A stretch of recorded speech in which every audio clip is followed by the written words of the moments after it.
বাংলাদেশ নিজেরাই সেমিফাইনাল খেলতে চায়নি, তাদের ব্যাটিং দেখে সেটাই মনে হয়েছে। প্রথম ৮ ওভার পর্যন্ত তারা চেষ্টা করেছে, তবে মাহমুদউল্লাহ ব্যাটিং করতে নামার পর বাংলাদেশের ব্যাটিং দেখে মনে হয়নি তারা সেমিফাইনালে খেলতে চেয়েছে। তারা শুধু ম্যাচটিতে আমাদের সেমিফাইনাল খেলার স্বপ্নটা শেষ করতে চেয়েছিল। এবার ম্যাচ হেরে বাংলাদেশকে নিয়ে একই বললেন রশিদ খান। প্রথমবারের মতো সেমিফাইনালে খেলা হলো না বাংলাদেশের। প্রথমে বোলিং করতে নেমে বাংলাদেশের বোলারদের দাপটে মাত্র ১১৬ রান করেন আফগানিস্তান। রান রেটের সমীকরণে ১২.১ ওভারে বাংলাদেশকে করতে হতো ১১৭ রান। জবাবে ব্যাটিং করতে নেমে তানজিদ তামিমের জন্য এবং সাকিবের ০ রানে আউটের পর সেমিফাইনালে খেলার স্বপ্ন প্রায় শেষ হয়ে যায় টাইগারদের। সেমিফাইনালে খেলতে হলে শেষ ৪ ওভারে ৩৮ রান করতে হতো বাংলাদেশের।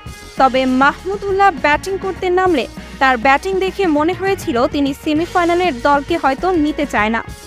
শেষ দিকে একের পর এক উইকেট হারিয়ে ৭ রানে ম্যাচ হেরে যায় বাংলাদেশ।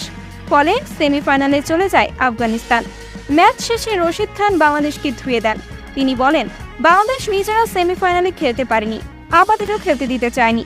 তাদের ব্যাটিং দেখে সেটাই মনে হয়েছে। প্রথম ৮ ওভার পর্যন্ত তারা চেষ্টা করেছে, তবে মাহমুদউল্লাহ ব্যাটিং করতে নামার পর বাংলাদেশের ব্যাটিং দেখে মনে হয়নি তারা সেমিফাইনালে খেলতে চেয়েছে।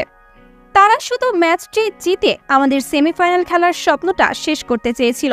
৯ ওভারের পর তারা শুধু জিততেই চেয়েছে। তাদের এমন মানসিকতা বদলাতে পারে না বলেই এখনও তারা বড় দল হতে পারেনি। তবে আমরা ম্যাচটি জিতে অনেক খুশি।